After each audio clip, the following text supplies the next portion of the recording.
Good morning बच्चों। आज अपन पढ़ेंगे एलिमेंट्री कैनाल ऑफ हर्डवानिया। इसमें कौन कौन से पार्ट आते हैं? Mouth, buccal cavity, pharynx, pre branchial. Pharynx को दो पार्ट में डिवाइड किया गया है, प्री ब्रैंकियल रीजन या प्री ब्रैंकियल जोन और दूसरा ब्रैंकियल सैक। ब्रैंकियल सैक को फिर से चार पार्ट में डिवाइड किया गया है। कौन कौन से?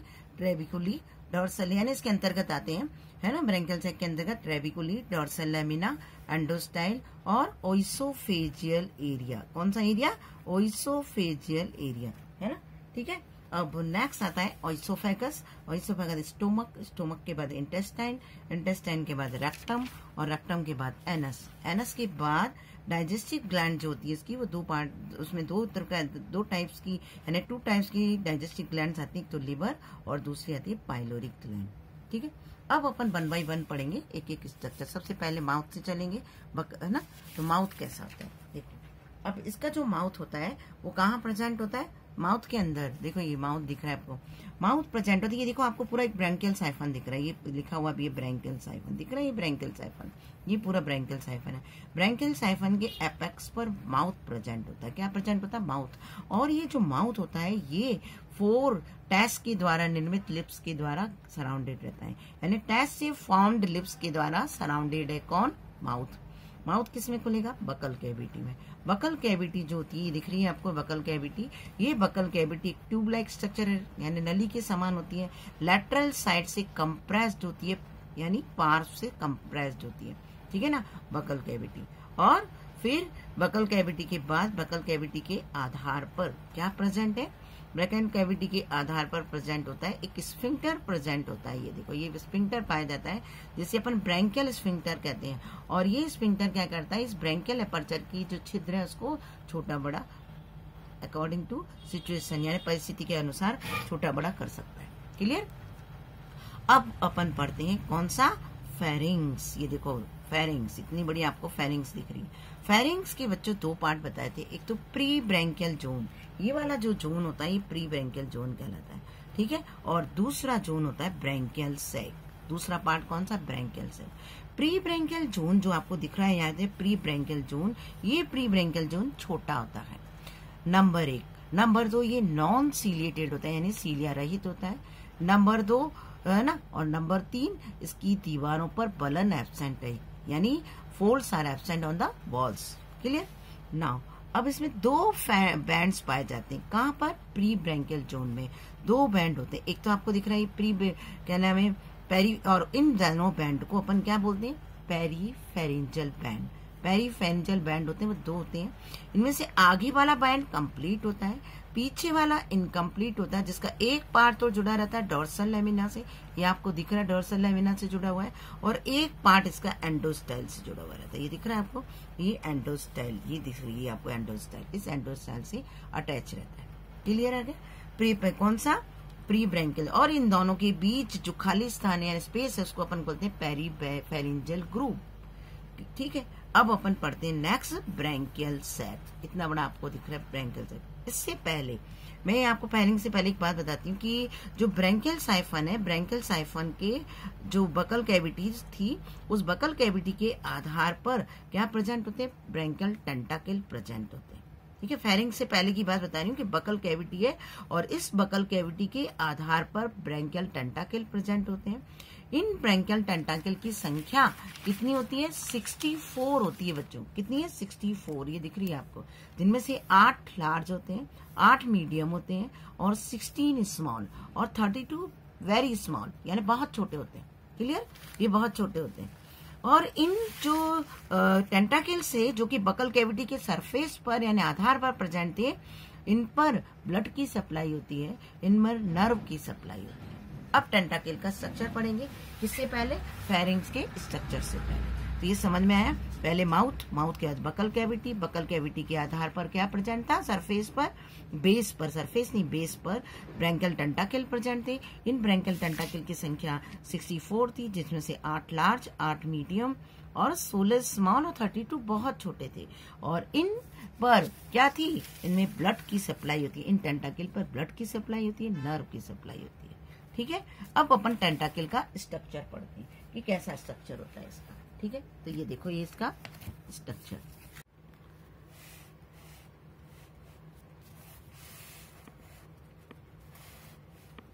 इस जो टेंटाकिल की स्ट्रक्चर है, इसका जो ये पूरा एक टेंटाकिल का स्ट्रक्चर है।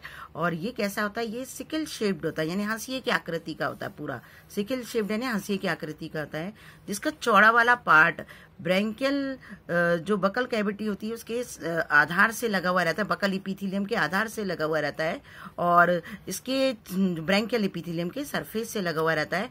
और इसका अपर वाला जो पार्ट होता है, उस अपर वाले पार्ट पर यानी ऊपर वाले भाग पर बहुत सारी पार्श्व से शाखित क्या निकलती हैं, सेकेंडरी और टर्सरी ब्रांचेज निकलती हैं। यानी अपर वाले पार्ट पर लेटरल साइड से सेकेंडरी ब्रांचेज और टर्सरी ब्रांचेज निकली हुई रहती हैं।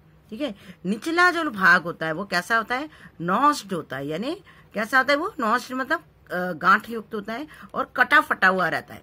कैसा रहता है, कटा फटा रहता है, जिसपे इपीथीलियम कौन सी कवरिंग होती है, ग्लैंडुलर इपीथीलियम की कवरिंग होती है। यानी जो बीच वाला लोअर सरफेस है वो उसमें क्या नाम है, वो नॉचेस प्रेजेंट है, यानी खांच प्रेजेंट, वो गांठ जैसी प्रेजेंट होती है, खांच जैसी प्रेजेंट होती है, और इसमें ग्लैंडुलर इपीथीलियम की कवरिंग होती है।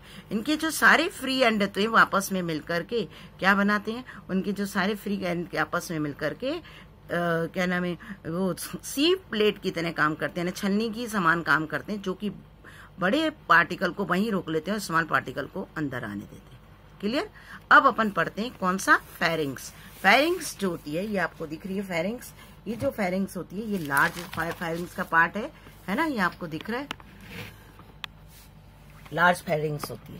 फेरिंग्स जो पार्ट होता है ये कैसा है, लार्ज है, और इस एट्रियल कैविटी का अधिकांश भाग कौन घेरे हुए, फेरिंग्स घेरे हुए रहती है। इस फेरिंग्स के दो भाग होते हैं, एक तो मैंने आपको पहले बताया था प्री ब्रैंकियल जोन, जो कि कैसा था, इनकम्प्लीट है, जिसमें कोई फोल्ड नहीं होते, वो जिसमें कोई सीलिया नहीं होते, इसमें कोई फोल्ड नहीं होते, और इसमें दो बैंड होते हैं जिसको हम पेरीफेंजियल बैंड कहते हैं। आगे वाला बैंड कंप्लीट होता है, पीछे वाला बैंड इनकम्प्लीट होता है, जिसका एक भाग डॉर्सल लैमिना से और एक भाग एंडोस्टाइल से जुड़ा हुआ रहता है। दूसरा जो फेरिंग्स का पार्ट है वो ब्रैंकियल सैक कहलाता है, जो कि काफी बड़ा होता है और इस एट्रियल कैविटी का अधिकांश भाग को घेरे हुए रहता है। इस फेरिंग्स का जो ब्रैंकियल सैक वाला पार्ट होता है ये परफोरेटेड होता है। इसकी लेटरल साइड से जो वॉल्स होती हैं, अपन लेटरल साइड देखते हैं ना इस तरीके से, इस तरफ, इस साइड से, इसका इस तरफ और ये वाला साइड दोनों तरफ दिखते हैं। लेटरल साइड की दीवारें जो होती हैं, इसकी वॉल्स होती हैं परफोरेटेड होती है, यानी छिद्रित होती हैं, जिनमें लगभग 2 लाख स्टिग्मेटा प्रेजेंट होते हैं। और ये जो स्टिग्मेटा होते हैं कैसे अरेंज होते हैं, ट्रांसवर्सली अरेंज होते हैं, अनुप्रस्थ रूप से अरेंज होते हैं। ठीक है ना। इन स्टिग्मेटा के साथ ही अब ये जो स्टिग्मेटा को जो अपन देखते हैं, तो ये स्टिग्मेटा जब अपन इसका स्ट्रक्चर देखते हैं तो इसमें बहुत कई रेगुलर इंटरवल पर यानी नियमित अंतराल पर इसमें वर्गाकार फैसेट्स पाए जाते हैं। क्या पाए जाते हैं, फैसेट, यानी वर्गाकार संरचनाएं प्रेजेंट होती हैं बच्चों। ये देखो, ये दिख रही है आपको, है ना, ये वर्गाकार स्ट्रक्चर प्रेजेंट होता है। और इस वर्गाकार स्ट्रक्चर के अंदर क्या प्रेजेंट होते हैं, इसमें फेरिंग्स के अंदर, ये देखो इसमें साफ दिख रहा है ना, ये पहले तो ये देख लो, ये इसका वर्गाकार फैसेट्स दिखाई देते हैं ऐसे इस तरीके के, और हर वर्गाकार फैसेट्स में ये वही क्या होगा, 5 से 6 स्टिग्मेटा प्रेजेंट होते हैं। स्टिग्मेटा की इपीथीलियम कैसी होती है, सीलिएटेड इपीथीलियम के द्वारा कवर्ड रहते हैं। किसके द्वारा कवर्ड है, ये सीलिएटेड इपीथीलियम के द्वारा कवर्ड रहते हैं। इनमें सीलिया प्रेजेंट होते हैं, सीलिएटेड इपीथीलियम, और वो सीलिया काफी लंबे होते हैं, मतलब काफी ज्यादा होते हैं संख्या में। तो इसकी वाटर करंट के द्वारा, इससे लगातार ये सीलिया मूवमेंट करते हैं वाटर करंट के द्वारा, और वाटर करंट को एट्रियल एपर्चर के द्वारा बाहर, वाटर करंट जो ना, ये वाटर करंट लगातार इसमें होती रहती है, तो वाटर करंट एट्रियल कैविटी से एट्रियल एपर्चर और एट्रियल एपर्चर से बाहर चली जाती है। क्लियर। तो ये काम कौन कर रहा है, ये स्टिग्मेटा में सीलिएटेड इपीथीलियम की जो कवरिंग है वो काम करती है। प्रत्येक जो स्टिग्मेटा में जो अपन ने बताया था कि वर्गाकार फैसेट्स होते हैं कौन से, रेगुलर इंटरवल पर, यानी इसमें वर्गाकार फैसेट जैसी संरचना ये दिख रही है, देखो आपको इसमें भी ये संरचनाएं दिखाई देती हैं, और प्रत्येक वर्गाकार फैसेट्स में 5 से 6 स्टिग्मेटा प्रेजेंट थे। ठीक है। तो इसमें इनके साथ साथ इसमें ब्लड वेसल्स भी पाई जाती है।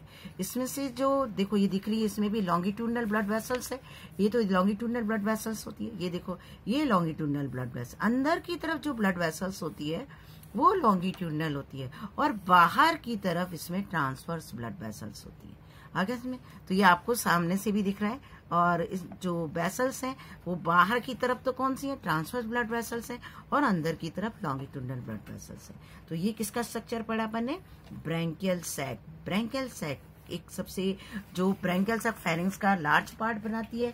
इस ब्रैंकियल सैक के अंदर क्या प्रेजेंट है, लार्ज पार्ट के में लेटरल साइड में बहुत सारे स्टिग्मेटा प्रेजेंट हैं जो कि ट्रांसवर्सली अरेंज रहते हैं, ठीक है ना। और ये रेगुलर इंटरवल पर एक कैसे दिखाई देते हैं हमको, एक रेक्टेंगुलर या स्क्वायर फैसेट्स के रूप में दिखाई देते हैं। ये दिख रहे हैं आपको स्क्वायर फैसेट में, और प्रत्येक फैसेट्स के अंदर, प्रत्येक वर्गाकार संरचना में इनकी संख्या कितनी होती है, 5 से 6 होती है, जो कि सीलिएटेड एपिथेलियम के द्वारा सराउंडेड रहते हैं। और इनके साथ ब्लड वेसल्स होती हैं, जहां में अंदर की तरफ कौन सी होती है, लॉन्गिट्यूडनल, ये अंदर की तरफ है दिख रही है लॉन्गिट्यूडनल ब्लड वेसल्स, और बाहर की तरफ ये दिख रही है, ये कौन सी होती है, ये बाहर की तरफ ये दिख रही है, ये ट्रांसवर्स ब्लड वेसल्स।